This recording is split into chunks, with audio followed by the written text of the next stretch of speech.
Assalamualaikum warahmatullahi wabarakatuh. Perkenalkan, nama saya Citra Harunisa dengan NIM 049059535 dari UPBJJ Malang yang sekarang berdomisili di Kediri, dan sekarang saya akan mempresentasikan program perencanaan komunikasi dengan tema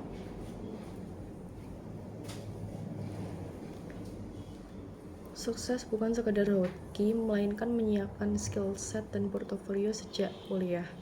Narasumber yang akan digunakan pada program perencanaan komunikasi ini adalah Raditya Dika. Rencana aksi ini terdiri dari 5 bab. Bab pertama merupakan analisis situasi yang membahas alasan mengapa program komunikasi perlu dilakukan. Pada tahap ini juga dijelaskan hasil pengamatan terhadap khalayak, media yang digunakan, serta kebutuhan peserta berdasarkan survei sederhana. Survei sederhana dilakukan dengan meraup minimal 100 responder mahasiswa yang kuliah di UT semester 7. Pada bab analisis situasi ini, rencana aksi akan menganalisis produk, menganalisis khalayak, dan menganalisis media yang akan digunakan. Pada analisis produk, seminar motivasi dan pengembangan karir mahasiswa semester 7 dengan format hybrid offline dan online. Kemudian analisis khalayak merupakan mahasiswa UT semester 7 yang sedang menghadapi kebingungan pasca lulus dan pengembangan karir. Analisis media yang digunakan adalah pelaksanaan offline di UT Jakarta Convention Center yang bertempat di Pondok Cabe, Tangerang Selatan, dan live streaming melalui YouTube dan TikTok didukung Instagram dan WhatsApp group untuk menyebarkan informasinya.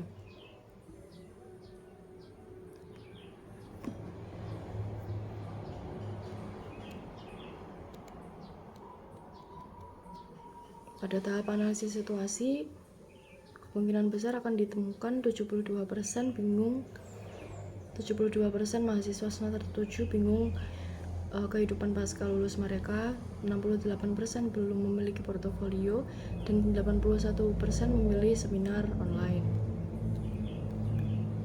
Program komunikasi ini dirancang dalam bentuk seminar dan talk show bertema pengembangan diri dengan judul Skill, Kesempatan, dan Arah Karir Sukses Bukan Sekedar Hoki.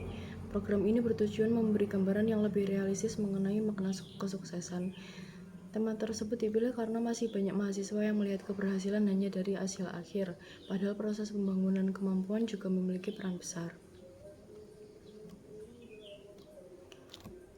Perumusan masalah dan tujuan. Rumusan masalahnya adalah bagaimana meningkatkan pemahaman mahasiswa semester 7 UT mengenai pentingnya membangun skill set dan portofolio sejak kuliah. Tujuan dari pelaksanaan program perencanaan komunikasi ini antara lain yang pertama, memberikan perspektif realistis tentang sukses. Kedua, mendorong pengembangan soft skill dan hard skill.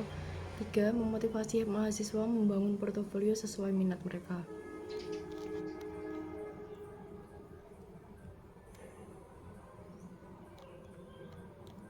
Perumusan masalah dan tujuan kegiatan tadi merupakan bagian dari bab 2 yang juga mencakup strategi kampanye.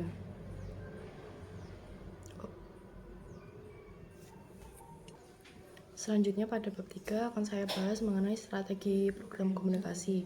Program komunikasi ini dirancang dalam bentuk talk show motivasi dan pengembangan diri yang menghadirkan narasumber inspiratif, yaitu Raditya Dika sebagai narasumber tentatif.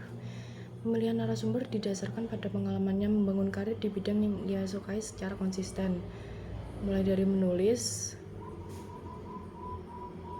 buku yang menjadi bestseller di kalangan anak muda, kemudian beranjak menjadi penulis skrip untuk film, kemudian menjadi sutradara untuk film-film yang berangkat dari adaptasi novel buku-buku terkenalnya. Kemudian untuk saat ini beliau telah menjadi podcaster yang sangat menginspirasi anak muda, sekaligus memiliki jadwal tur stand up komedi keliling Indonesia yang sangat banyak peminat. Strategi komunikasi dilakukan melalui pendekatan yang santai, dekat dengan mahasiswa, dan menggunakan bahasa yang mudah dipahami. Materi akan membahas cara melihat makna sukses secara realistis, pentingnya mengembangkan kemampuan selama kuliah, serta membangun portofolio berdasarkan minat, bukan semata karena tuntutan lingkungan. Kemudian pada pelaksanaan program yang terdapat dalam bab 4, pelaksanaan program melibatkan beberapa divisi agar kegiatan berjalan lebih teratur. Ketua pelaksana bertugas mengordinasi seluruh kegiatan dan memastikan setiap bagian bekerja sesuai rencana. Kemudian divisi humas bertugas melakukan publikasi dan menyebarkan informasi kegiatan pada mahasiswa. Divisi media dan dokumentasi bertanggung jawab pada live streaming, dokumentasi foto dan video, serta kebutuhan teknis selama kegiatan berlangsung. Divisi keuangan mengatur keanggaran agar pengeluaran tetap sesuai kebutuhan program. Kemudian pada bab terakhir yaitu bab 5 akan dimasukkan monitoring dan evaluasi atau singkatnya MONEV. Monitoring dilakukan sebelum, selama, dan setelah kegiatan berlangsung. Sebelum acara, panitia memastikan kesiapan tempat, jaringan internet, perlengkapan live streaming, serta koordinasi antar divisi. Saat kegiatan berlangsung, panitia memantau jalannya acara, jumlah peserta yang hadir, dan kualitas penyampaian materi baik secara offline maupun online. Setelah kegiatan selesai, evaluasi dilakukan melalui kuesioner kepuasan peserta untuk mengetahui apakah materi yang disampaikan mudah dipahami dan sesuai kebutuhan mahasiswa semester 7. Evaluasi juga dilakukan terhadap pelaksanaan teknis agar dapat menjadi bahan perbaikan untuk kegiatan berikutnya. Program ini diharapkan dapat membantu mahasiswa semester akhir melihat masa depan secara lebih realistis. Kuliah bukan hanya soal menyelesaikan tugas dan mendapatkan nilai, tetapi juga kesempatan untuk memulai mengenali kemampuan diri serta membangun pengalaman yang berguna setelah lulus. Sekian presentasi dari saya, kurang lebihnya mohon maaf. Wassalamualaikum warahmatullahi wabarakatuh.